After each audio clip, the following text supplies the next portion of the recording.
48 साल का खूबसूरत मर्द आगे बढ़ा और 18 साल की हूरम की कलाई पकड़ ली। उसे बिस्तर पर लिटा दिया। वो एकटक उसे देख रहा था। उसके गाल पर लाल उंगलियों के निशान अभी भी साफ थे। क्या वाजिल ने तुम्हारे ऊपर हाथ उठाया?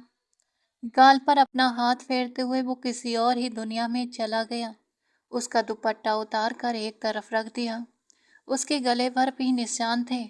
उसके बालों को पीछे करते हुए वो उसकी गर्दन को बेखुदी में बहुत ही प्यार से उस छू रहा था कि अचानक, तुम जानती हो मैं तुमसे पूरे 15 साल बड़ा हूँ, एक बच्ची का बाप भी हूँ और तुम सिर्फ 18 साल की। इस शादी से पीछे हट जाओ, क्योंकि तुम्हें इतनी हिम्मत नहीं कि मेरी शिद्दतें झेल सको। मीर वुजदान ने उसे छोटी सी लड़की को देखते हुए गंभीर और सख्त लहजे में कहा, मुझे अनाया के साथ रहना है, हमेशा के लिए प्लीज़। वो अपनी ख्वाहिश जताते हुए उसकी बात पूरी तरह नज़रअंदाज कर गई। 2 कदम करीब आकर वो उसके चेहरे की मासूमियत देखता रहा। सिर्फ अनाया नहीं, उसके पापा के भी साथ रहना होगा, एक ही कमरे में, एक ही बिस्तर पर। उसकी बातें सुनकर उसके गाल लाल हो गए। नजर उठाकर उस बेहद असरदार और रौबदार शख्सियत वाले आदमी को देखा तो वो एक पल में ही उसमें खो सी गई थी। तुम्हारे पास सिर्फ 2 मिनट है, सोच लो, मीर बुज़दान कहकर मुड़ा। मुझे मंजूर है। अगले ही पल उसकी बात सुनकर वो उसी कदमों पर वापस मुड़ा और हैरानी से उस लड़की को देखा जो आग से खेलने को तैयार थी। वो एयरपोर्ट से बाहर निकला तो उसके साथ उसकी 3 साल की बच्ची भी थी। उस बच्ची का हाथ पकड़कर वो धीरे धीरे चल रहा था और उसके छोटे छोटे कदमों का भी ध्यान रख रहा था। वो बच्ची माथे पर बल डालकर चारों तरफ देख रही थी। बाबा, हम कहाँ जा रहे हैं? उसने मीर बुज़दान की तरफ देखकर पूछा। खूबसूरत शख्सियत वाला मीर बुज़दान उसके माथे के बल ठीक करते हुए मुस्कुराया। जहाज में बैठने से लेकर अब तक वो ये सवाल 10 बार पूछ चुकी थी। बेटा, हम आपके दादा के पास, दादी के पास और फूफी के पास जा रहे हैं। सब आपका इंतज़ार कर रहे हैं कि हमारी नन्ही परी कब आएगी और उसे कितना प्यार देंगे। मीर बुज़दान घुटनों के बल बैठकर उस गुलाबी गालों वाली बच्ची को अपनी गोद में उठा लिया और हंस पड़ा था। माय हैंडसम बाबा। वो उसके गाल पर किस करती उसकी गर्दन में अपनी बाहें डाल दी। जब भी वो उसे गोद में उठाता वो बहुत खुश हो जाती थी, क्योंकि तब उसे सच में लगता था कि वो परियों की दुनिया की असली परी है। मीर बुज़दान जब भी उसे अहमियत देता वो और भी खिल उठती थी। वो अपने बाबा से इतनी जुड़ी हुई थी कि उनकी जरा सी भी अनदेखी उसे बर्दाश्त नहीं होती थी। उन्हें मीर विला से ड्राइवर लेने आया था। अब वो गाड़ी में बैठकर बेटी को गोद में लिए मीर विला जा रहा था। उसके दिमाग में पहले से ही चल रहा था कि सबके सवालों का क्या जवाब देना है। अनाया की माँ के बारे में कौन कौन से सवाल होंगे। वो सीट से टिककर थोड़ा पीछे हुआ। अनाया उसकी गोद में उसके सीने से लगी बैठी थी। वो मीर बुज़दान को लेकर बहुत भावुक हो गई थी। प्लीज़ ऐसा कोई सवाल मत कीजिएगा गजाला जिसका वो जवाब ना दे पाए। वो हमारा बेटा है, बड़ा बेटा और सबसे समझदार बेटा। इतने साल बाद तो घर लौट रहा है तो उसे इस घर में अपनापन महसूस होना चाहिए। उसे ऐसा मत लगने दीजिए कि जैसे उसे अदालत में घेरा जा रहा हो। मीर हसन ने अपनी बीवी से धीमे से कहा। उनकी आंखों में आंसू भर आए। आप जानती हैं, वो हमारा बड़ा बेटा है। उसके सिर पे सेहरा सजाने का कितना अरमान था हमें, लेकिन उसने वहाँ बाहर देश में शादी कर ली और वहीं सेटल हो गया। क्या उसे हमारी याद नहीं आई? एक बार भी नहीं सोचा कि जब हमें पता चलेगा और यूं अचानक हम पर बम फूटेगा तो हमारा क्या होगा? आंसू पोंछते हुए दुख से कहा।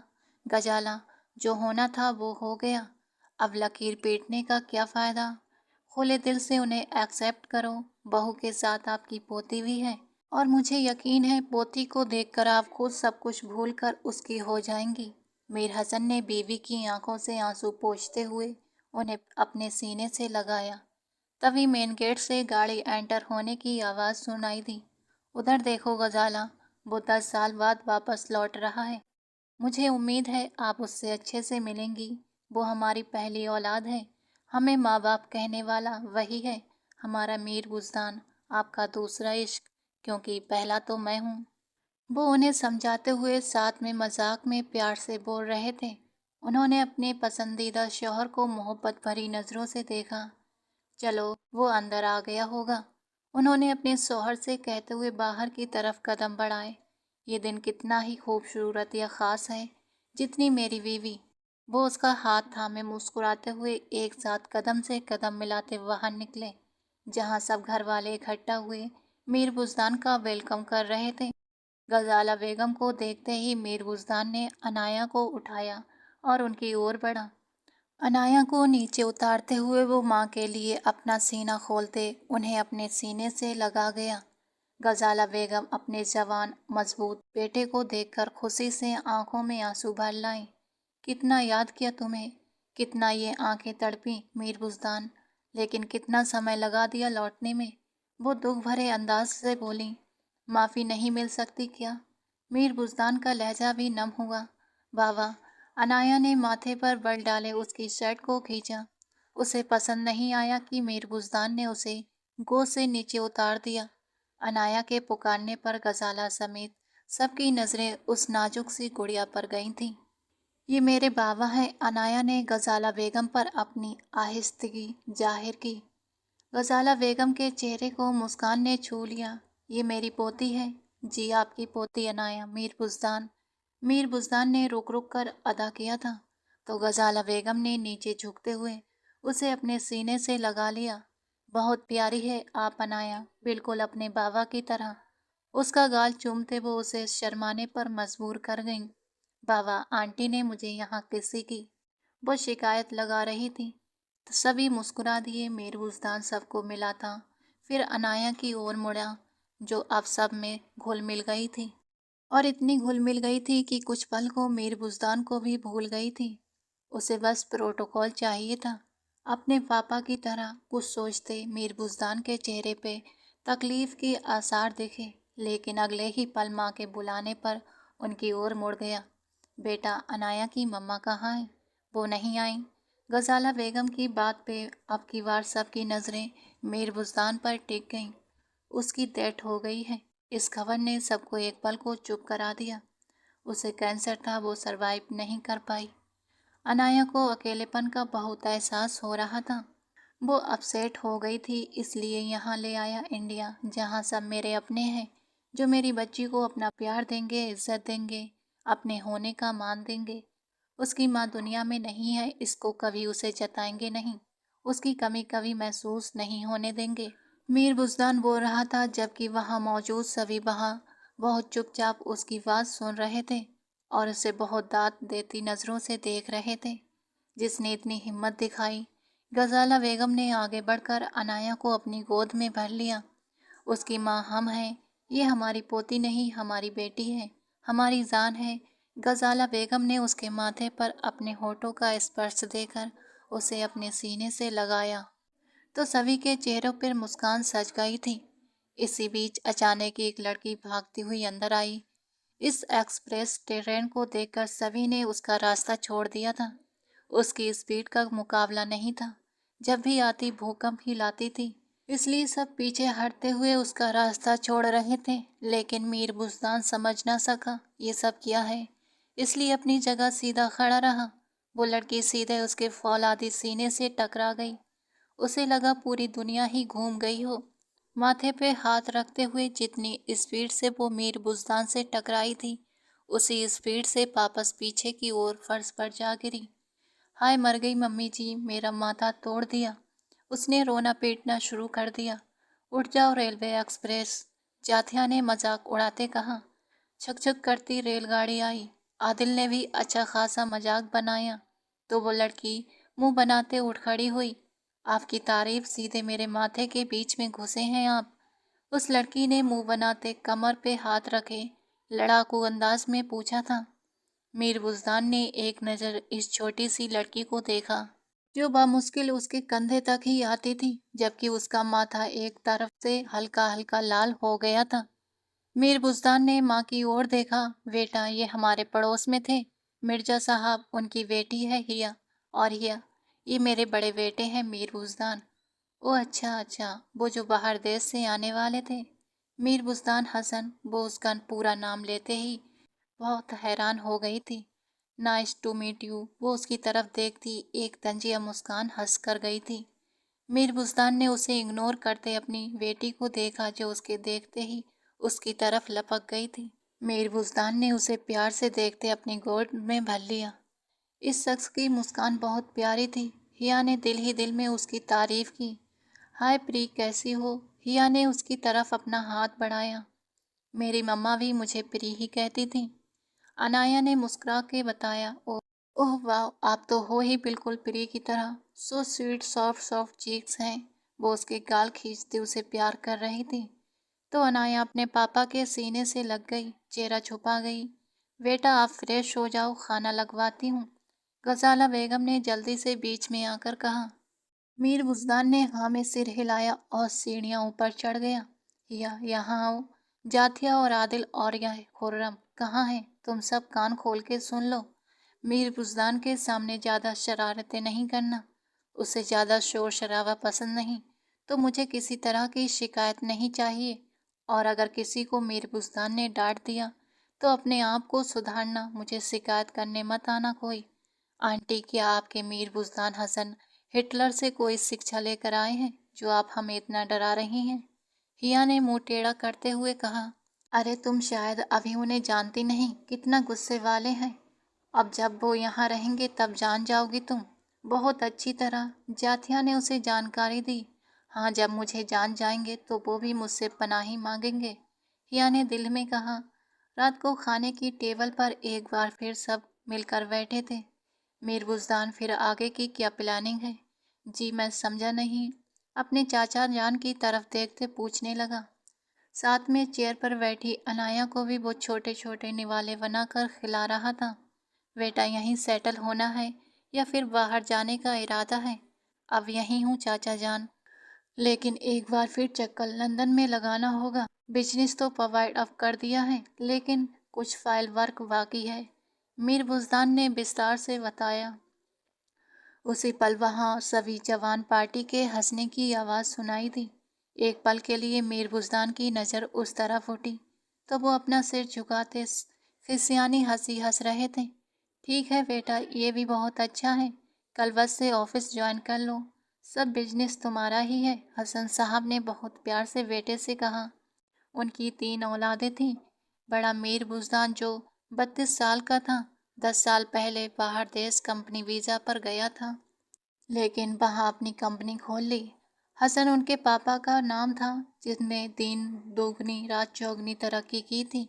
इस सब में उनके एक दोस्त ने उनकी बहुत मदद की थी। उससे छोटी जातिया थी जो मीर बुज़दान से 10 साल छोटी थी, जबकि खुर्रम सबसे छोटा था, जो अभी हाल ही में मैट्रिक का एग्ज़ाम पास करने के बाद कॉलेज में मेडिकल में दाखिला ले चुका था। मीर हसन के छोटे भाई मीर उस्मान थे। उनका सिर्फ एक बेटा था, आदिल उस्मान, जो 26 साल का जवान और भरपूर मर्द था, और उसका रिश्ता जाथिया से हो चुका था और सबका इरादा था कि अब उनकी शादी कर दी जाए। ऐसे में जब मीर बुज़दान के आने की खबर मिली तो सबकी बाछें खिल गई थीं।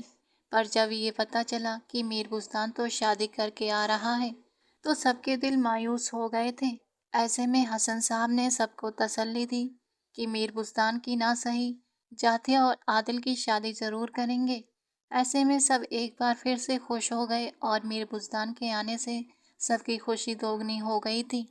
अनाया को रात को अपने कमरे में सुलाते वो बाहर निकला आया था और अपने मोबाइल पर अपने दोस्त जलील से बात कर रहा था। उसने मीर बुज़दान को उस वक्त सपोर्ट किया जब मीर बुज़दान को सबसे ज़्यादा किसी के सहारे की ज़रूरत थी। वो बात करता गार्डन में आया था। ताज़ा हवा में वो आंखें बंद किए एक हाथ पैंट की पॉकेट में डाले जलील की बात सुन रहा था। दूसरी तरफ हिया अपने छत की दीवार पर खड़ी रोजाना की तरह कॉफ़ी पीती जाथिया के साथ गपशप लगा रही थी। जाथिया अपनी छत पर थी, दोनों के घर के बीच दीवार का फासला था और मोहब्बतें इतनी थीं कि उस दीवार में एक छोटा दरवाज़ा भी लगा दिया गया था।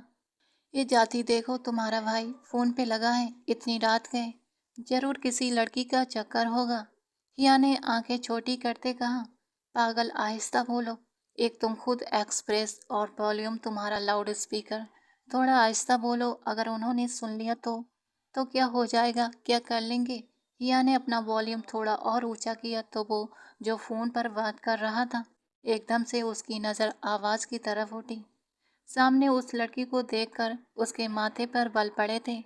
कॉल काटता वो उसे घूरते हुए वापस पलटा। फिर से उन्हीं कदमों पर उसकी तरफ देखने लगा। जाथिया। मीर बुज़दान की आवाज़ फिर जाथिया के तो रोंगटे ही खड़े हो गए थे। जी जी भाईजान, इस समय इतनी रात गए तुम छत पर क्या कर रही हो। मीर बुज़दान की सख्त आवाज़ पर जाथिया के हाथ पांव ठंडे होने लगे थे। जी भाई, बस नीचे ही आ रही थी। जाथिया ने हिया की तरफ गुस्से से देखते हुए सीढ़ियों की तरफ कदम बढ़ा दिए। इतनी देर में वो नीचे आई और मीर बुस्तान की नज़र उस लड़की पर थी जो बिना पलके झपकाए उसे देख रही थी। भाई, आपको कुछ चाहिए? जाथिया ने मीर बुस्तान के सामने आते हुए पूछा। नहीं, लेकिन आगे से रात के समय छत पर नहीं जाना। मीर बुस्तान ने साफ शब्दों में उसे मना किया तो वो इस बात में सिर हिलाती अंदर की तरफ चली गई। मीर बुस्तान की नज़र अब फिर से हिया पर टिकी थी जो वहीं बिना पलके झपकाए उसे देख रही थी, और अब उसके चेहरे पर एक मुस्कान भी थी। मीर बुस्तान ना में सिर हिलाकर खुद अंदर वापस की तरफ बढ़ गया। कुछ तो बात है भाई, बंदे में कुछ तो खास है। वो भी मुस्कुराती नीचे उतर गई। मीर बुस्तान और अनाया घर में ऐसे घुल मिल गई थी जैसे वर्षों से यहीं रह रहे हों। घर में जाथिया और आदिल की शादी की तैयारियां जोरों पर शुरू हो गई थीं। मीर बुज़दान ने अपने बड़े होने का फ़र्ज़ बखूबी निभाया और हर इंतज़ाम अपने सिर ले लिया था। मीर हसन मीर बुज़दान के आ जाने पे बेहद खुश थे। अनाया का ज़्यादातर समय या तो गजाला बेगम के पास गुजरता या हिया के साथ शरारतें करती। दोनों एक दूसरे की बहुत अच्छी दोस्त बन गई थीं। अब तो हिया आते ही अनाया अनाया पुकारा करती, सीधे उसके कमरे में घुस जाती। फिलहाल वो मीर बुस्तान के साथ उसके कमरे में ही सो रही थी। वो मीर बुस्तान अनाया के लिए अपने कमरे के साथ वाला कमरा सेट करवा रहा था। बिल्कुल उसकी पसंद के मुताबिक सजावट हो रही थी। वो छोटी थी लेकिन अपनी पसंद सबको बताती थी। पूरे घर वालों को एक खिलौना मिल गया था। हर कोई उसके साथ वक्त बिताकर खुश रहता। अनाया, यहाँ आओ, ये देखो मैं तुम्हारे लिए क्या लाई हूँ। हिया ने उसके लिए उसके ही हाइट जितना बड़ा एक सुंदर टेडी बियर लाकर थमाया था तो अनाया के चेहरे पर एक अलग ही चमक उभरी थी। ये मेरा है सच में। वो टेडी बियर हाथों में लेकर जोश से बोली। यस माई स्वीट हार्ट, ये तुम्हारे लिए अच्छा लगा। हिया उसके मासूम चेहरे पर खुशी देखकर खुद भी बच्चों की तरह खुश हो रही थी। ये बहुत प्यारा है, थैंक यू हिया मम्मा। अचानक अनाया के मुंह से हिया के लिए मम्मा शब्द निकला तो हिया हैरानी से उसे देखने लगी, जबकि वो बच्ची अपने टेडी बियर में खोकर भूल गई कि उसने क्या कहा है। उसकी इस मासूमियत पर हिया मुस्कुराई और उसे गोद में उठाकर खूब प्यार करने लगी। घर में जाथिया और आदिल की मेहंदी का फंक्शन अरेंज किया जा रहा था। आज मायूं थो और कल मेहंदी। हर तरफ हलचल थी। मीर बुस्तान सबसे ज़्यादा बिजी था। ऐसे में उसने अनाया को उसकी मम्मा यानी हिया के हवाले किया हुआ था। शाम को जब वो तैयार होने कमरे में आया तो अनाया के हाथ में इतना बड़ा टेडी बियर देख हैरान हो गया। अनाया बेटा, यहाँ आओ। उसने प्यार से अनाया को बुलाया। जी बाबा, वो टेडी पकड़े सामने आ गई। ये तुम्हें किसने दिया है बेटा? ये मुझे हिया मम्मा ने दिया है। अनाया के मुंह से हिया के लिए मम्मा शब्द सुनते ही मीर बुज़दान का दिमाग हिल गया। उसने गुस्से में अनाया के हाथ से टेडी छीन लिया और बाहर निकल गया। मम्मा, मम्मा, वो चिल्लाता हुआ सबको इकट्ठा कर गया। क्या हुआ बुज़दान? गजाला बेगम भागती हुई आई। मम्मा, आप इस हिया को समझा दें कि मेरी बेटी से दूर रहे, वरना वरना क्या? अचानक हिया सामने आई। दोनों आमने सामने थे। तुम मेरी बेटी से दूर रहो, समझी? बुज़दान ने उसका दिया हुआ टेडी उसके कदमों में जोर से फटका। एक पल को हिया की आंखें भर आईं। बाकी सब सिचुएशन समझने में लगे हुए थे। बुज़दान, क्या हुआ बच्चे? तुम क्यों इतना? गजाला बेगम उसकी बातों से परेशान थी। कर लें गुस्सा और करें गुस्सा, मैं नहीं दूर होने वाली अनाया से। इस बच्ची में मुझे क्यों दूर करना चाहते हैं आप? हिया उसकी आंखों में देखती बोली, क्योंकि वो मेरी बेटी है, तुम्हारी नहीं। तुम हो कितनी सी जो खुद को मम्मा कहलवा रही हो। मीर बुज़दान की ठंडी आवाज ने सबको हैरान कर दिया। ये क्या बोल रहे हो बुज़दान? सही कह रहा हूँ, मेरी बेटी का दिमाग खराब कर रही है ये लड़की। मम्मा, इसे मना कर दें कि अगर ये मेरी बेटी के पास दिखी तो जान से मार दूंगा मैं उसे। तो ठीक है, मार दीजिए, लेकिन अनाया को नहीं छोड़ूंगी। हिया भी जिद से बोली। हिया चुप हो जाओ, क्या कह रही हो? गजाला बेगम ने टोका। आगे से अनाया के पास आना, फिर बताऊंगा तुम्हें। बुज़दान ने दांत भींच कर आगे बढ़ गया, पर तभी उसने अनाया को रोते हुए खड़ा देखा। उसकी चाल थम सी गई थी। अनाया, उसकी आंखों में आंसू देखकर वो बेचैन हो उठा। अनाया रोते हुए कमरे की तरफ भागी। बुज़दान हिया को घूरता उसके पीछे गया। हिया, ये क्या पागलपन है? क्यों कर रही हो ये सब? गजाला बेगम ने समझाया। आंटी, आपने देखा उन्होंने मेरा दिया हुआ गिफ्ट कैसे फेंक दिया। कोई किसी के सच्चे दिल की चीजें ऐसे फेंकता है? हिया रो पड़ी थी। अनाया ने तुम्हें मम्मा क्यों बोला? आदिल ने ठंडी आवाज में पूछा। मैंने नहीं कहा था। सच में आंटी, इस बच्ची के मुंह से निकल गया। इसमें इतना हाइपर होने की क्या बात है? क्या उसके कह देने से मैं उसकी मम्मा बन जाती? इतना गुस्सा क्यों? हिया अभी भी रो रही थी। अच्छा, रोना बंद करो और चलो, तैयार हो जाओ। जाथिया की मेहंदी में शोरगुल कौन लगाएगा? अगर तुम यूं रोती रहोगी, मैं नहीं आऊंगी अब यहाँ। वो अपना टेडी उठाती रोती हुई बोली। मुझे लगा था आप सब मेरी फैमिली हैं। मैं अकेली नहीं, लेकिन आज लग रहा है मेरा कोई नहीं। हिया का इस दुनिया में सच में कोई भी नहीं था। माँ का साथ बचपन में छूट गया। उन्हें भी कैंसर था, लास्ट स्टेज पर। जब वो अनाया जितनी ही थी, वो अनाया का दुख दिल से महसूस कर सकती थी। माँ के इंतकाल के बाद पापा ने दूसरी शादी नहीं की। वो अपनी बीवी से बहुत प्यार करते थे और बेटी से भी, लेकिन बीवी के जाने का गम दिल से लगाकर वो भी 2 साल जिए और इस दुनिया से चले गए। हिया 5 साल की थी जब नौकरों की फौज उसके चारों तरफ देखती परवान चढ़ी। ऐसे में गजाला बेगम ने उसे बिल्कुल माँ जैसी चाहत दी थी। उसके रिश्ते की एक खाला थी जो उसके साथ रहती थी, उनका बहुत ख्याल रखती थी। हिया ने उनसे बहुत प्यार करती थी, पर 3 साल पहले उनकी भी मौत हो गई। तब से हिया मीर विला के लोगों के साथ ज्यादा ही अटैच हो गई थी। और आज जब वो बहुत उदास हो रही थी, बाकी सबको भी उदास कर रही थी। अच्छा, अब ज्यादा इमोशनल मत हो। ये घर भी तुम्हारा है और हम सब भी तुम्हारे। इसलिए ये उदासी खत्म करो और मेहंदी की तैयारी करो, वरना मैं सच बता रही हूँ, तुम्हारे बिना मैं मायूं नहीं बैठूंगी। जाथिया ने उसे प्यार से गले लगाते कहा तो वो रोते रोते हंस दी। देखो आदिल भैया, आपकी दुल्हन क्या कह रही है, बाद में मुझे ब्लेम मत करना। हिया की बात पे सभी मुस्कुराए। अच्छा, मैं जरा अनाया को देख लूं।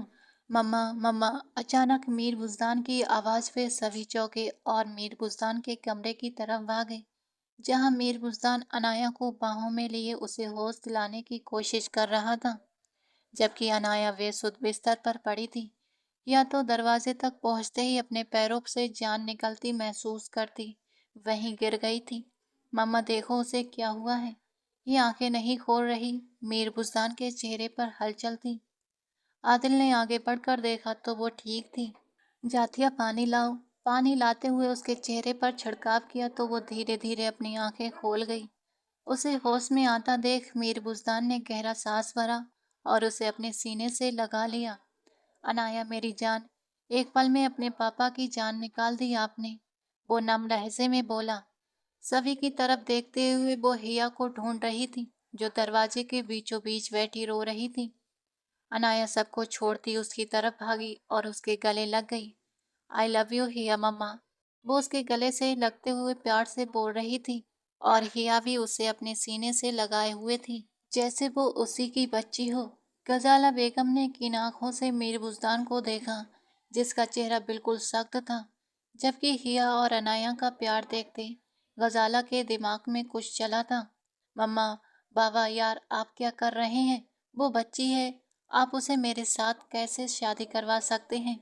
मीर बुज़दान उनकी बात सुनते हुए कुछ हद तक भड़क उठा था। वो बच्ची पूरे 18 साल की है। गजाला ने उसकी बात सुधारी। तो मुझसे 15 साल छोटी है वो। मम्मा, कैसे कर सकता हूँ मैं उससे शादी? मीर बुज़दान ने उलझे हुए कहा। जैसे बाकी सब करते हैं। मीर बुज़दान, आखिर मसला क्या है? उम्र कोई मैटर नहीं करती, और वैसे भी अनाया को माँ की ज़रूरत है, और जब हिया को कोई ऐतराज़ नहीं, तो तुम्हें क्या मसला है यार? मीर हसन ने उसके कंधे पर हाथ रखते कहा। उनकी बात सुनते एक पल को मीर बुज़दान चुप सा हो गया। वो राजी थी। ये सोचते सोचते मीर बुज़दान और ज्यादा गुस्सा आने लगा था। बाबा, मेरे अंदर इतना दम नहीं दो दो बच्चों को संभालने का। वो अनाया की माँ क्या बनेगी, जो खुद अभी तक बच्ची है? उसकी बात पर मीर हसन चाहकर भी अपनी हंसी ना रोक पाए। गजाला बेगम भी हल्का सा मुस्कुरा दी। यार, मैं यहाँ सीरियस हूँ और आपको मजाक सूझ रहा है। वो नाराज हो गया। बेटा, हम सब है ना, अनाया को हम सब मिलकर संभालेंगे। अनाया हिया से बहुत जुड़ गई है, और सबसे बढ़कर हिया का दिल साफ है। वो अनाया से सच्चा प्यार करती है। उसे माँ की ज़रूरत है बेटा, और अगर उसके लिए तुम्हें किसी और लड़की से शादी करनी पड़े और वो अनाया की अच्छी माँ ना साबित हो, तो कम से कम हिया खुद चाहती है कि ये शादी हो जाए, तो फिर कोई प्रॉब्लम नहीं होगी। हमारी खुशी के लिए मान जाओ बेटा, आदिल के साथ तुम्हारा भी काम निपटा देंगे। मीर हसन ने बात आगे बढ़ाई तो मीर बुज़दान झुंझला गया। वो लगातार कमरे में इधर उधर चक्कर लगा रहा था। मेहंदी की रस्म खत्म होते ही वो अपने कमरे में आया था। कल आदिल और जाथिया का निकाह था। सब बहुत खुश और एक्साइटेड थे। ऐसे में मीर बुज़दान से कहा गया कि वो भी आज ही फैसला कर ले, ताकि कल उसका भी निकाह कर दिया जाए। लेकिन मीर बुस्तान अभी भी साफ इनकार नहीं कर पा रहा था। अनाया भी कल से उससे नाराज नाराज थी। न वो मायों में उसके पास आई, न आज मेहंदी के बाद। उसे समझ नहीं आ रहा था कि उसने यहाँ आकर ठीक किया या गलत। तभी दरवाजे पर हल्की सी दस्तक के साथ दरवाज़ा खुल गया। मीर बुज़दान ने मुड़कर देखने की कोशिश की। तुम यहाँ क्यों आई हो? उसके माथे पर बल पड़े। आपको क्या प्रॉब्लम है? मुझसे शादी कर लें। उसकी बात पर मीर बुज़दान ने हैरानी से उसे देखा। तुम्हें पता भी है तुम क्या कह रही हो? हाँ, मुझे पता है, बस आप राजी हो जाइए और अपना गुस्सा ख़त्म करें। जिंदगी को मुस्कुरा कर जीना सीखें। शादी का मतलब भी जानती हो। अब की बार मीर बुज़दान 2 कदम आगे बढ़कर उसके करीब आया। हाँ, जानती हूँ, 18 साल की हूँ, कोई दूध पीती बच्ची नहीं। मुझे तो तुम बच्ची ही लगती हो। वो होठ भींच कर बोला। पूरे 15 साल बड़ा हूँ तुमसे। एक बच्ची का बाप भी हूँ, और तुम सिर्फ 18 साल की। इस शादी से पीछे हट जाओ, वरना। एक तो आप हमेशा वरना वरना बहुत करते हैं। अच्छा, अगर आप 15 साल बड़े हैं तो क्या हो गया? वैसे इसमें क्या आपकी गलती है? इतनी जल्दी क्या थी दुनिया में आने की? थोड़ा लेट नहीं आ सकते थे? किया, अपनी जुबान संभालो। मेरे गुस्से से अभी तो तुम अनजान हो। मुझसे शादी करके अपना आप खो दोगी, क्योंकि तुम में इतनी ताकत नहीं कि मेरी शिद्दतें झेल सको। मीर बुज़दान ने उसे देखते हुए भारी और सख्त लहजे में कहा। प्लीज़ मीर बुज़दान, मुझे अनाया से दूर मत करें। मुझे अनाया के साथ रहना है, हमेशा के लिए, प्लीज़। वो अपनी ख्वाहिश का इजहार करती उसकी बातों को पूरी तरह नज़रअंदाज कर गई। उसके अंदाज में अनाया के लिए झलकती मोहब्बत साफ दिख रही थी। मीर बुज़दान 2 कदम के फासले पर आते वो उसके चेहरे की मासूमियत को देखता गया। सिर्फ अनाया नहीं, उसके पापा के साथ भी रहना पड़ेगा, एक ही कमरे में, एक ही बिस्तर पर। अब मीर बुज़दान ने उसे डराकर पीछे हटने की कोशिश की, लेकिन वो हिया थी, एक बार जो ठान लेती तो पीछे नहीं हटती थी। जबकि मीर बुज़दान की खुली बातें सुनकर अपने गालों को लाल होने से रोक नहीं पाई। नज़र उठाकर उस सहर इंतहा पर्सनैलिटी वाले आदमी को देखा तो वो एक पल में मुस्कुरा उठी। तुम्हारे पास सिर्फ 2 मिनट का समय है, सोच लो। शादी के बाद वही करना होगा जो मैं कहूँगा। मीर बुज़दान कहते हुए मुड़ा। मुझे मंजूर है। अगले ही पल उसकी बात पर उसी जगह वापस पलटा और हैरानी से उस लड़की को देखा जो आग से खेलना चाहती थी। मीर बुज़दान को लगा वो उसे डरा कर चुप करवा देगा, कि वो इस शादी से इनकार कर देगी, पर वो भी अपने नाम की एक थी, अपनी बात से 1 इंच भी पीछे नहीं हटी थी। उसे फ़र्क ही नहीं पड़ रहा था कि मीर बुज़दान उनसे बड़ा है, एक बच्ची का पापा है। न जाने उसके दिमाग में क्या चल रहा था। मीर बुज़दान काफ़ी उलझ गया था, लेकिन माँ बाप के सामने वो इस लड़की से निकाह के लिए मान गया था। एक तरफ शातिया और आदिल का निकाह हुआ था तो दूसरी तरफ हिया और मीर बुस्तान का। मुबारकबाद का शोर उठ गया था तो मीर हसन के चेहरे पर खुशी देखने लायक थी। हिया की तरफ से उसका कोई रिश्तेदार नहीं था जो इस शादी में शामिल होता। अनाया हिया की गोद में चढ़कर बैठी थी।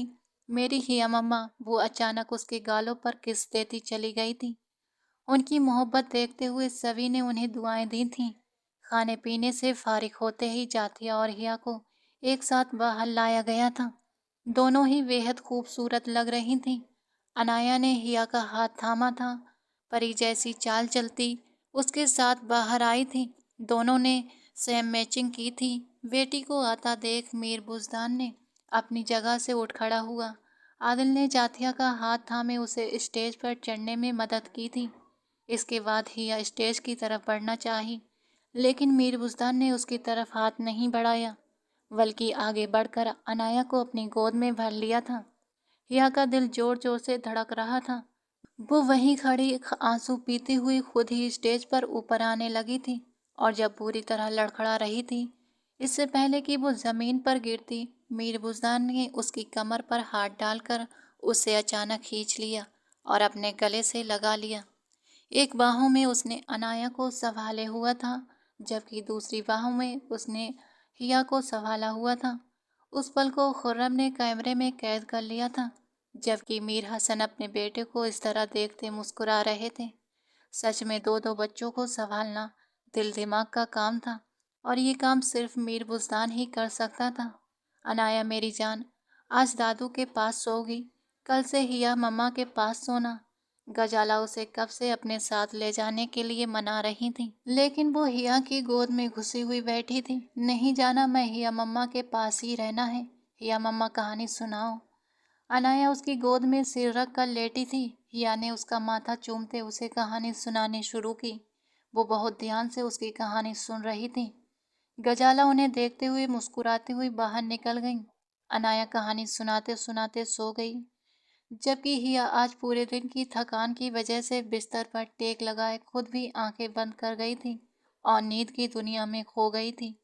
उसे पता ही नहीं चला मीर बुज़दान कमरे में आया तो उन्हें इस तरह सोते देख पहले तो ठिठक गया, फिर धीरे धीरे आगे बढ़ता अनाया को अपनी गोद में उठाकर उसे साथ वाले कमरे में ले गया, जहां अनाया का प्यारा सा छोटा बिस्तर लगा था। उसका दरवाज़ा मीर बुज़दान के कमरे में भी खुलता था।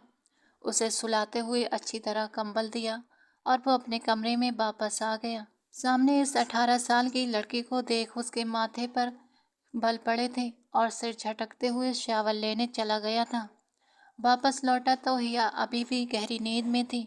मीर बुज़दान अपने गीले बालों को सुखाता, आईने से उसके नाजुक वजूद को देखता और खुद पर परफ्यूम की बारिश करता चला गया था। धीरे धीरे उसके पास आकर बिस्तर पर बैठा। कितने मजे से वो उसकी नींद उड़ा के खुद ख्वाबों के मजे ले रही थी। मीर बुज़दान को खींच पा रही थी, उसे बैठे हुए ही खींचकर तकिए पर लिटा दिया। उसके ऊपर झुककर उसके चेहरे को ताकता वो एक पल के लिए उसके मासूम चेहरे में खो सा गया था। वो बहुत मासूम थी। उसका चेहरा, उसकी खूबसूरती, उसकी पाकीज़गी का जीता जागता सबूत थी। पहली बार किसी लड़की ने उसका दिल धड़काया था, वो भी उससे आधी उम्र की। उसके चेहरे पर अपनी गर्म नर्म सांसें छोड़ता वो उसे नींद से जगाने में कामयाब हो गया था। अनाया, अनाया कहाँ है? उसने उठकर अपनी गोद में अनाया को नहीं पाया तो अचानक उसका पूछ बैठी थी। अनाया अपने कमरे में सो रही है। वैसे आज की रात तो सुहाग की रात है ना, तो फिर अपने सुहाग पर ध्यान दो। मीर बुस्तान का मतलब भरी बात पर हिया के हाथ पांव ठंडे पड़ गए थे। मुझे ना घबराहट हो रही है, प्लीज़ ऐसा मत करें, हिया ने गहरी सांस भरते कहा। गहरी सांस भरने से उसकी नाजुक खूबसूरती और भी जाहिर होने लगी थी। मीर बुस्तान अचानक बिना कुछ कहे उसके होठों पर झुक गया।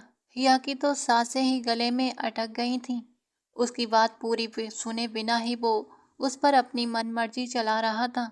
मीर बुस्तान भैया, क्या कहा तुमने? क्या हो गया है तुम्हें? क्यों निकाह खत्म करवाना चाहती हो? मीर बुस्तान ने खुद बिस्तर पर तकिए पर गिरते उसे अब अपने ऊपर खींच लिया और उसकी पीठ पर अपने हाथों की पकड़ मजबूत की। वो उसकी कमर पर धीरे धीरे दबाव बढ़ाता जा रहा था। इसी तरह पल पल हिया की सांसों में कंपन बढ़ता जा रहा था। उसकी धड़कनों का शोर मीर बुज़दान को अपने सीने में धड़कता हुआ साफ महसूस हो रहा था। उसका दुपट्टा धीरे से उतार कर एक तरफ रखा तो उसका दो आतिशा रूप और भी खुलकर सामने आ गया था। मीर बुज़दान की गर्दन में गांठ उभर कर गायब हो गई थी। यू आर सो ब्यूटीफुल, वो बेइख्तियार ही उसकी तारीफ करता, उसके सर के पीछे से अपना हाथ ले जाता और अब फिर से उसके होठों पर अपनी पकड़ जमाई। इस बार वो उसकी सांसों से अपनी सांसों को उलझाता, आंखें बंद कर सब कुछ भूल गया था। हिया ने अड़खड़ाती सांसों से हल्की सी नाजुक विरोध करना चाहा था, जिसे मीर बुज़दान ने नज़रअंदाज करते हुए एक एक करके उसकी सारी जरी उतार दी थी। बहुत शौक था ना शादी का, अब भुगतो। उसका नाजुक सा वजूद देखकर मीर बुज़दान की आंखों में खुमारी भर आई थी। यह शर्म और हया से दोहरी हो गई थी। मीर बुज़दान के गहरे में वो बूंद बूंद पिघलती नजरें झुकाए बैठी, आंखों में आंसू भर लाई थी। क्या हुआ, तुम तो बड़े बड़े दावे करके आई थी, बस थोड़ी सी नज़दीकी पर ये हाल है। जब आखिरी हद तक नज़दीकी से नवाजा तो रोने ही लगी। मीर बुज़दान ने थोड़ा ऊपर होते हुए बेड के सहारे टिक कर कहा, आपने इतनी जोर से मेरे होठों पर काटा है, मेरे होठों पर जलन हो रही है।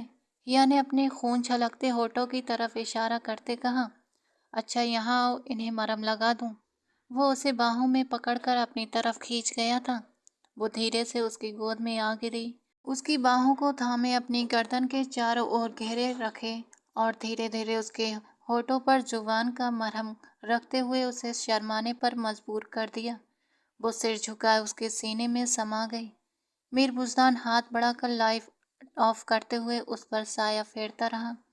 कुछ ही देर में कमरे में हल्की सिसकियां और मीठी सरगोशियां गूंज रही थीं। सुबह हिया की आंख खोली तो वो मीर बुज़दान की बाहों में दुनिया को भूलकर सो रही थी। मीर बुज़दान ने उसके चारों ओर अपनी बाहों का मजबूर घेरा बांधा हुआ था।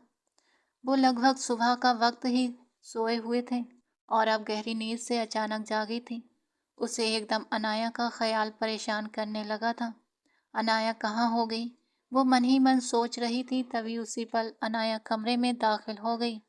आंखें नींद से भारी थीं। हिया ने आगे बढ़कर उसे गोद में भरते हुए अपने साथ लिटा लिया। मीर बुज़दान ने जरा सी नजरें मिमिक करते इन दोनों को देखा, जो अब एक दूसरे में खो गई थीं और आसपास का होश ही फूल चुकी थीं।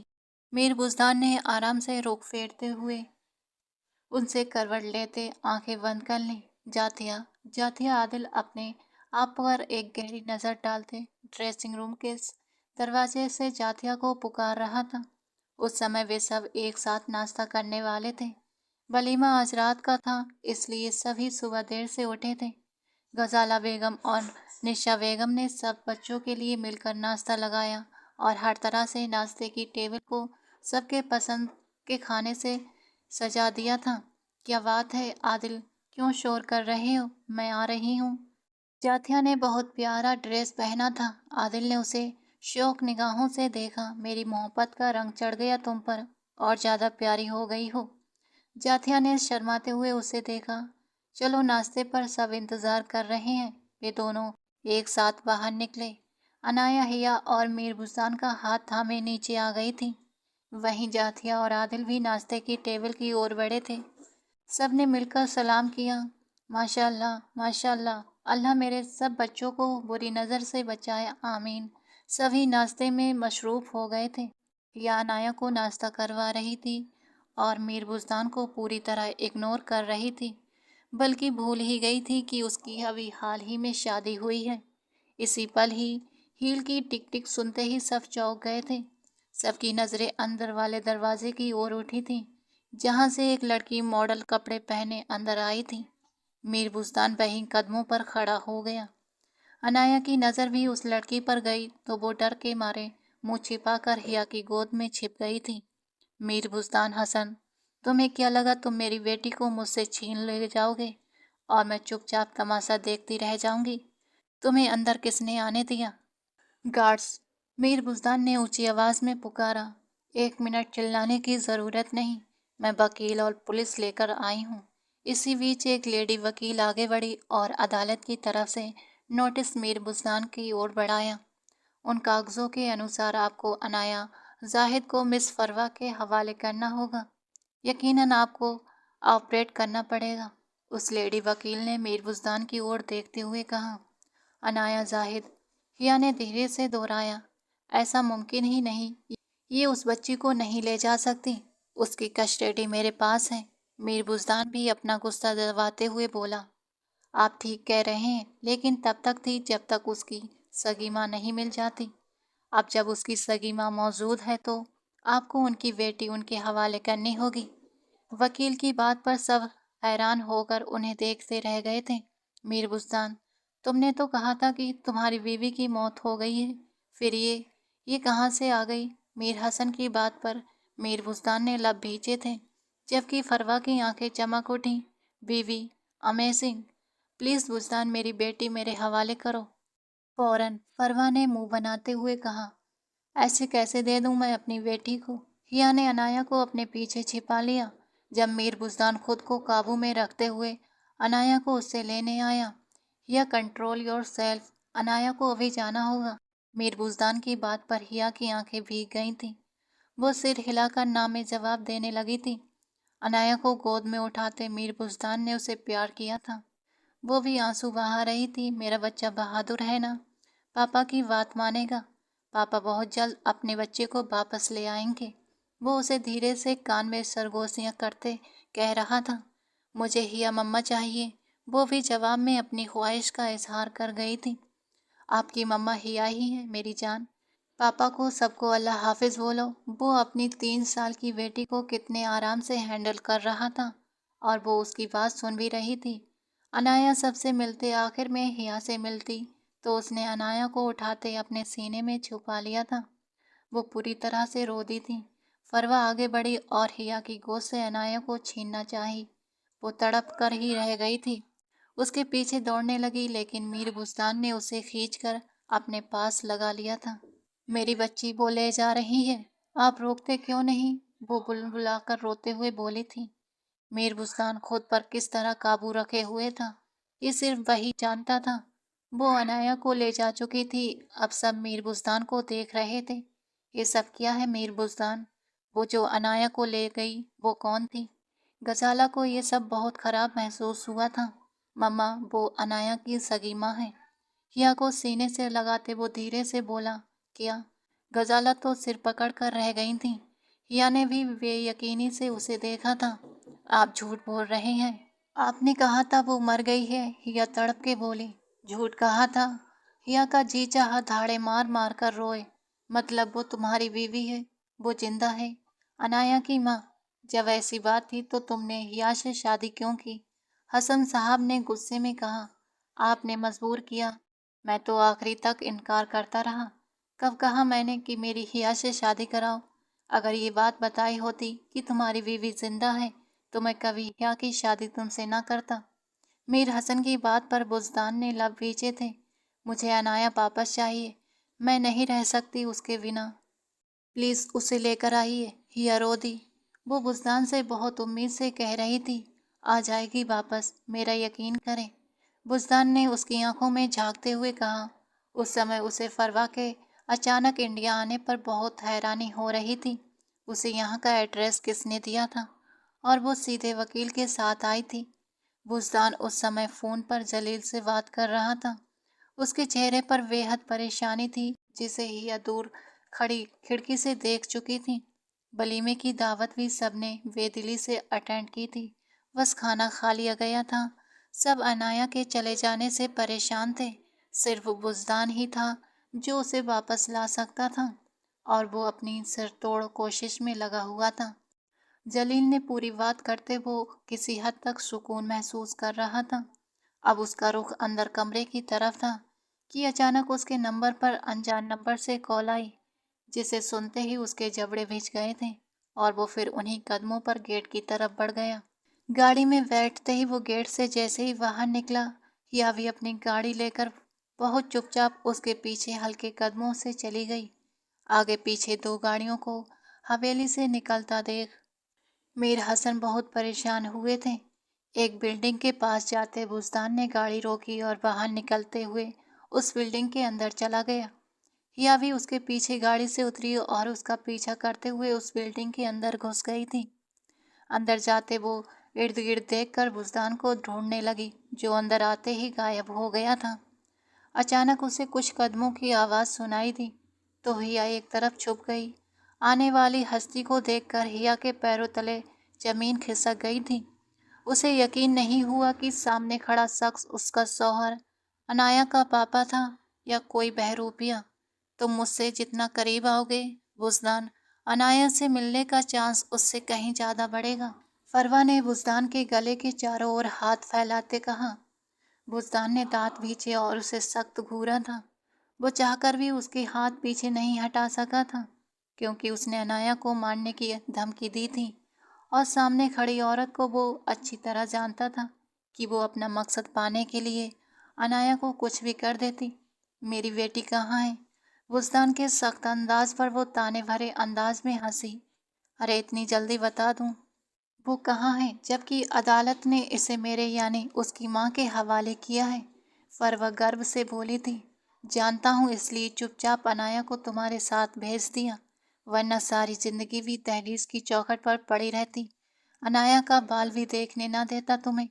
वो उसे दूर झटक गया था तो वो गुस्से से उसे देखने लगी। अगर अनाया को वापस पाना है तो जैसा कह रही हूँ वैसा करो। अब की बार वो सख्त गुस्से में बोली थी। उतारो अपनी शर्ट अभी इसी वक्त, फरवा ने उसे नया हुक्म दिया था। बुजदान ने लब भेजे और अपनी शर्ट के बटन खोल दिए। यह अचानक पीछे हटते हुए अपने दिल पर हाथ रख गई थी। बुजदान कैसे किसी और के सामने खुद को दिखा सकता था? उसकी सांसें अचानक तेज हो गई थीं। अब करीब आओ मेरे, बुजदान उस समय सिर्फ उसका हुक्म मान रहा था।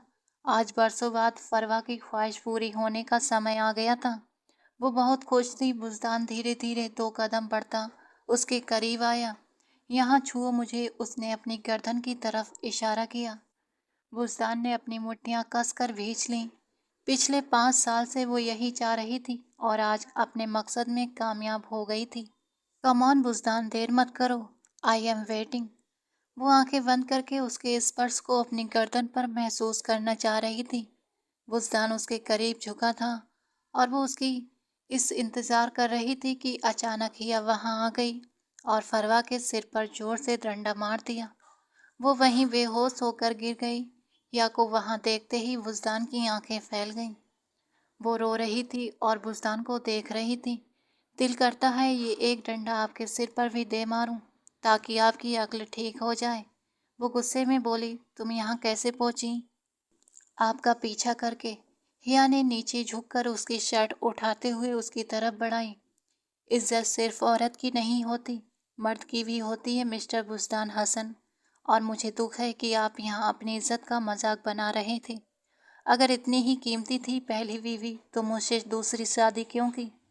वो उसके सामने खड़ी होकर सवाल कर रही थी, जबकि बुजदान अपनी शर्ट पहनते हुए उसे घूर रहा था। यकीनन यहाँ तक अकेली आई होगी। बुजदान की बात पर हिया का दिमाग फिर से घूमा। बहुत दुख हो रहा है उसे बेहोश देखकर। होश में लाइए, तरीका आता है ना। यहाँ यहाँ छुओ और सांसों को खींचो, खुद होश में आ जाएगी। वैसे भी उसे आपकी नज़दीकी चाहिए। अब तो आदत हो गई होगी ना बेचारी। आपने तो दूसरी शादी करके अपने आप को संभाल लिया। ये बेचारी क्या करती, कहाँ जाती? इसे भी तो अपने अंदर की आग ठंडी करनी थी ना। हिया नॉन स्टॉप बोल रही थी। उसके अंदर तो जैसे आग के शोले कूद रहे थे। जब बुजदान उसे छूने के लिए झुका, उसका वश नहीं चला बुजदान को भी मार डाले कि पहले उसे छूने के बाद फिर पहली बीवी को छू रहा था। बुजदान ने इस पर कोई जवाब नहीं दिया। उसने फौरन फरवा को उठाते इस बिल्डिंग से बाहर निकला। हिया भी उसके पीछे लपकी।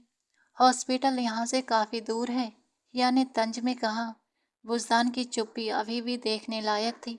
उसने उसे अपनी कार की बैक सीट पर बिठाया और उसके दुपट्टे से उसके हाथ बांधे। फिर वापस हिया की तरफ मुड़ा, जो अब अपनी कार की ओर बढ़ रही थी।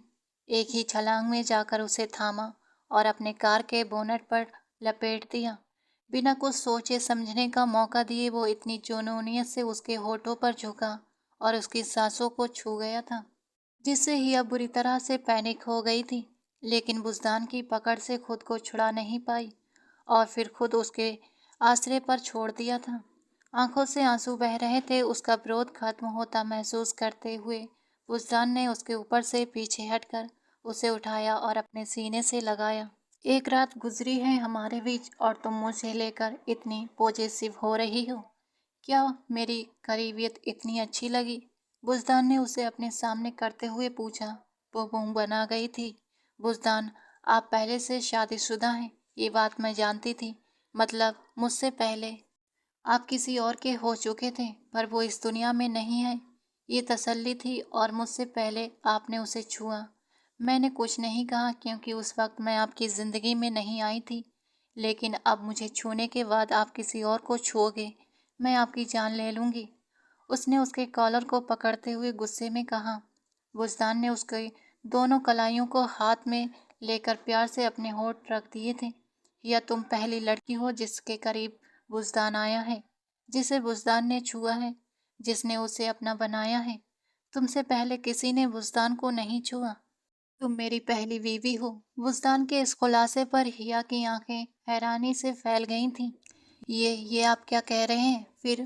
फिर अनाया वो कौन है? हिया ने उलझी सी नज़रों से उसे देखा।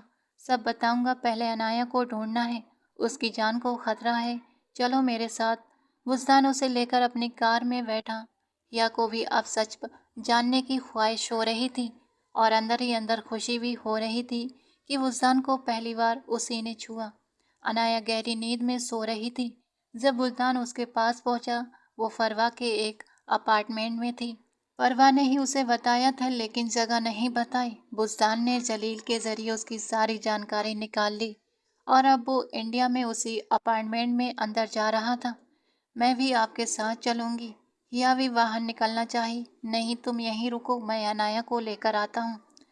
और ये जो पीछे तुमने रखा है ना, उसका ध्यान रखना। बुज़दान ने उसे आंख झपकाकर कार से नीचे उतरता अंदर दाखिल हुआ था। अनाया गहरी नींद में थी। बुज़दान ने उसे अपनी बाहों में भरकर बहुत चुपचाप बाहर ले आया। यहाँ कोई सिक्योरिटी नहीं थी। शायद फरवा को यकीन था कि बुज़दान यहाँ तक कभी नहीं पहुँचेगा। अनाया को लेकर उसने हिया की गोद में दिया। अनाया मेरी बच्ची। हिया ने उसे कसकर अपनी सीने से लगाया और उसके चेहरे पर प्यार किया। हिया की रूह तक कांप गई थी। बुज़दान, उसका उसका शरीर ठंडा पड़ रहा है, ये होश में। अनाया, अनाया आंखें खोलो मेरी जान। वो अब रो रही थी। वो आंखें नहीं खोलेगी। अचानक पीछे से फरवा की आवाज़ सुनते ही वे दोनों चौंके थे। मैंने उसे क्लोरोफॉर्म दिया है और बेहोश कर दिया है, फरवा ने मुंह बनाते हुए कहा। कैसी कठोर माँ हो तुम। तुम्हारा दिल नहीं कांपा? बेटी है ये तुम्हारी, और अपनी बेटी को। हिया के बोलने पर बुज़दान ने अचानक झटके से गाड़ी स्टार्ट की और फुल स्पीड पर रोड पर डाल दी। उसे अनाया को जल्द से जल्द अस्पताल लेकर जाना था। ये मेरी बेटी नहीं है, फरवा जहर खाने वाले लहजे में बोली थी। हिया ने पलटकर एक नज़र उसे देखा। हिया को उसकी बातों का मतलब समझ ही नहीं आया। उसे बस फिलहाल अनाया की जान बचानी थी और वो उसे अपने शरीर से गर्माहट दे रही थी। प्लीज़ बुज़दान, गाड़ी तेज चलाइए। हिया रो दी। बुज़दान ने एकदम मोड़ काटते हुए अस्पताल के पार्किंग में गाड़ी रोकी थी। बाहर निकलते अनाया को गोद में लिया। हिया उसके पीछे ही लपकी और दोनों की गलती ये थी कि वे फरवा को वैसे ही छोड़कर चले गए। जल्दी में बुज़दान ने गाड़ी से चाबी भी नहीं निकाली। मतलब पूरा का पूरा भागने का इंतज़ाम था और फरवा के सिर्फ हाथ बंधे थे, पैर नहीं। उसने आगे की सीट पर आते एक्सीलेटर पर पैर रखा और गाड़ी को पार्किंग से निकाल दिया। गाड़ी को भगाते हुए हिया और बुज़दान अनाया को लेकर अस्पताल के अंदर की ओर बढ़ गए थे। अनाया को तुरंत आईसीयू में ले जाया गया। अनाया मेरी बच्ची।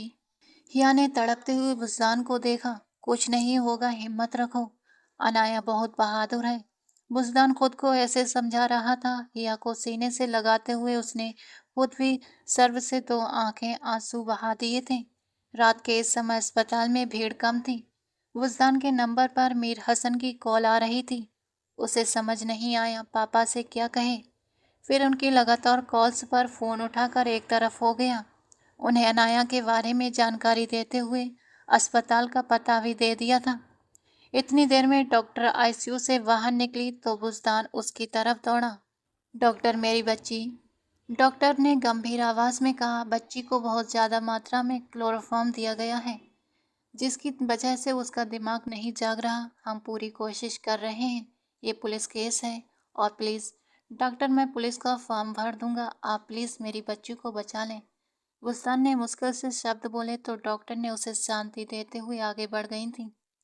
हिया के तो आंसू ही नहीं थम रहे थे। हिया के पास बेंच पर बैठते हुए उसने हिया का सिर अपने कंधे पर लगाया। कुछ नहीं होगा, वो ठीक हो जाएगी, हिम्मत रखो। वुजदान ने उसके चेहरे से बाल पीछे किए, उसके आंसू पोंछे और माथे पर लव रख दिए। हिया को अपने अंदर एक सुकून की लहर महसूस हुई। कुछ ही देर में मीर हसन, मीर उस्मान वहां आ गए थे। साथ में गजाला बेगम भी थी। गजाला बेगम को देखते ही हिया उनके सीने से लिपट गई। आंटी, मेरी बच्ची, वो विलक विलक कर रो दी। ये सब कैसे हुआ? मीर हसन पूछे। बिना नहीं रह सके। बुज़दान ने उन्हें सब बता दिया। कोई माँ इतनी कठोर कैसे हो सकती है कि अपनी ही बेटी की जान लेने की कोशिश करे? गजाला बेगम को दुख ने घेर लिया था। वो उसकी बेटी नहीं है आंटी, बल्कि वो बुज़दान और फरवा की बेटी है ही नहीं। यह तेजी से बोली। सबके मुंह हैरानी से खुल गए। ये क्या बोल रही है बुज़दान? क्या अनाया? गजाला बेगम का चेहरा धुआं धुआं सा हो गया था। बुज़दान ने लब भींचे हिया को देखा। मम्मा, अनाया मेरी ही बेटी है और मेरी बेटी ही रहेगी। उसका दिमाग काम नहीं कर रहा, कुछ भी बकवास कर रही है। बुज़दान को हिया पर सही मानों में गुस्सा आया था। उसने उसे अपने कमज़ोर पलों में सच्चाई का कुछ हिस्सा बताया था, लेकिन अब पछता रहा था कि जो वो सबके सामने सच्चाई रख रही थी। हिया ने डरते हुए बुज़दान को देखा, जो बेहद गुस्से में उसे घूर रहा था। वो चुपचाप सिर झुका गई। अनाया को फाइनली होश आ गया था। वारी वारी से सब उससे मिल गए थे। बुज़दान सबसे पहले मिला। हिया और गजाला बेगम एक साथ अंदर गईं। बुज़दान अब पुलिस को शामिल करने का इरादा कर चुका था। वो नहीं चाहता था कि फरवा फिर से अनाया के साथ कुछ भी गलत करे। पुलिस इंस्पेक्टर ने वहां आते ही बुज़दान का बयान लिया, बच्ची का बयान लिया और फरवा उसकी कार लेकर फरार हो गई थी। ये भी पुलिस इंस्पेक्टर को बता दिया गया। अनाया को डिस्चार्ज कर घर ले आए। सब अनाया के वापस आ जाने पर बहुत खुश थे। मीर हसन ने अब अपने पहुंच का इस्तेमाल करते हुए अपने एक जज दोस्त से सारी बात बता दी, उससे मदद मांगी। उन्होंने पूरा साथ देने का भरोसा दिलाया। चलो बच्चों, रात बहुत हो गई है, अब आप सब अपने अपने कमरे में चले जाओ, आराम करो, बाकी बातें सुबह कर लेंगे। गजाला बेगम ने सबको उनके उनके कमरे में भेज दिया। सबके जाने के बाद हिया ने कांपती आंखों से बुज़दान को देखा, जो उसकी तरफ न देख रहा था न बात कर रहा था। हिया ने अनाया को सुलाते हुए बिस्तर के एक तरफ लेटाया। उस मासूम के माथे को चूमते हुए वो शांत होती हुई बुज़दान के पास आई थी। उसके कंधे पर हाथ रखा, जो मुंह फेरे खड़ा खिड़की के बाहर देख रहा था। झटके से हिया का हाथ पीछे किया और उसकी कलाई को कमर पर मरोड़ते हुए उसे अपने सीने से लगाते हुए आकड़मड़ अंदाज में उसे देखा था। एक बात तुमसे बोली थी, तुमने वो भी आगे पहुंचा दी। मुझे क्या पता था आगे नहीं बताना, आप मुझे बता देते ना। हिया ने उसी को ब्लेम कर दिया जिस पर बुज़दान के माथे के बल थोड़े हटे थे। आपने मुझे कौन सी पूरी सच्चाई बताई थी जो मैं छुपा लूंगी? आधी अधूरी बात।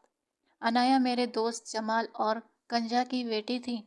उनकी कार एक्सीडेंट में डेथ हो गई थी, लेकिन जमाल को शायद पहले से आइडिया था कि कुछ बुरा हो जाएगा। अपने एक्सीडेंट के 2 दिन पहले उसने वसीयत की थी, अगर उसे और उसकी बीवी को कुछ होता है तो अनाया की कस्टडी मेरे पास होगी और मैं उसे अपने पापा बनकर पालूंगा। इसके बाद हिया ने धीरे से कहा, उसके इस दुनिया से चले जाने के बाद मैं बहुत रोया। वो मेरा बहुत अच्छा दोस्त था, मेरे मुश्किल वक्त में बहुत काम आया था और फिर मैं उसकी बेटी को अपनी बेटी बनाकर इंडिया ले आया। और ये फरवा, ये कहाँ से आई बीच में? हिया ने तपते हुए पूछा। ये गंजा की बहन है, इसकी हमशक्ल। इसी बात का फायदा उठाते हुए वो उसकी माँ बनकर वापस लौट आई, अदालत को गुमराह किया और अनाया की कस्टडी उसकी माँ के पास चली गई। मुझसे शादी की ख्वाहिश रखती थी। बुज़दान ने सिर हिलाया। मुझे डर था कि वो अनाया को नुकसान न पहुंचाए और वही हुआ। वो एक कठोर औरत है। बच्ची का भी ख्याल नहीं रखा। वुजदान ने दुख से कहा। हिया ने एक नज़र सोई अनाया को देखा। वुजदान, अनाया आपकी बेटी नहीं, लेकिन मेरे प्यार में भी फिर से आप कभी कमी नहीं देखेंगे। अनाया को प्यार भरी नज़रों से देखते हुए वो धीरे से बोली थी। वुजदान ने उसे अपने बाहों में के घेरे में ले लिया। ये बात हमेशा हमारे बीच में ही रहनी चाहिए हिया। मैं नहीं चाहता घर में कोई उससे दूरी अपनाए। सब उसे मेरी बेटी समझकर उससे बहुत प्यार करते हैं। अगर उन्हें सच्चाई पता लगी तो इस प्यार में कमी आ जाएगी, जो मुझे बिल्कुल भी मंजूर नहीं। वो उसके गाल के साथ अपना गाल रगड़ते सख्त लहजे में बोला था, किसी को कुछ नहीं पता चलेगा। पिया ने गहरी सांस लेते हुए बुज़दान को गर्दन मोड़ कर देखा था। उसकी आंखों में प्यार का समंदर थरथरा रहा था। हिया की पलकें भारी हो गई थीं। आप जानते हैं, मुझे तो ये जानकर बहुत खुशी हुई कि मैं आपकी पहली बीवी हूँ और आपको छूने वाली पहली लड़की मैं ही हूँ, वो चहकी। बुज़दान ने उसे अपने सीने से लगाते हुए बहुत प्यार और मोहब्बत से उस पर अपनी गर्म सांसें बिखेरना शुरू किया था। कभी जिंदगी में कोई लड़की इतनी खास नहीं थी कि उसे खुद के इतना करीब लाता। तुम तो सीधा शादी करके इस दिल पर अपना कब्जा जमा गई। वजदान ने उसे बिस्तर पर लिटाते हुए मीठी सरगोशी की तो वो शर्माते हुए उसी के सीने में पनाह ढूंढने लगी। रात का अंधेरा छटा तो सुबह सबके चेहरों पर खुशी की लहर दौड़ गई। मीरविला में एक बार फिर खुशियों ने दस्तक दी थी। पुलिस इंस्पेक्टर की कॉल पर बुज़दान ने एक्सक्यूज़ लेते हुए एक तरफ हो गया था और उनकी बात सुनकर वापस आया। क्या हुआ, सब ठीक है ना? वो फरवा का एक्सीडेंट हुआ है और उसका मौका पर ही मौत हो गई है। बुज़दान ने अफसोस से कहा। सभी एक पल को चुप हो गए। चलो भाई, खुशी वहाँ जहाँ खुदा या की बात पर सबने उसकी तरफ देखा तो वो कंफ्यूज हो गई। भाई ऐसे क्या देख रहे हो? ठीक कह रही हूँ मैं। क्यों आंटी? गजाला बेगम की ख्वाहिश चाही तो वो उसे अपने सीने से लगा गईं। उन्हें अपनी ये छोटी सी नटखट बहू बहुत पसंद आई थी। उसके आने से मीरविला जगमगा उठा था। वुजदान ने अनाया को उठाते हुए गहरी नज़रों से हिया को देखा। हिया उसके करीब आती अपना मोबाइल सामने करती हुई वुजदान के साथ खड़ी होकर सेल्फी लेने लगी थी, लेकिन कैमरे में वो पूरी तरह नहीं आ रहे थे। अपने छोटे कद की वजह से वो सेल्फी ही नहीं ले पा रही थी। वुजदान ने उसका मोबाइल लेते हुए सेल्फी ली, जिसमें हिया की नज़रें वुजदान पर थीं और अनाया की हिया पर। एक पूरी फैमिली। दोस्तों, आज की ये कहानी आपको कैसी लगी अपनी राय कमेंट बॉक्स में ज़रूर देना। कहानी पसंद आई हो तो लाइक करना। रोज़ एक नई कहानी सुनने के लिए हमारे चैनल को सब्सक्राइब करना।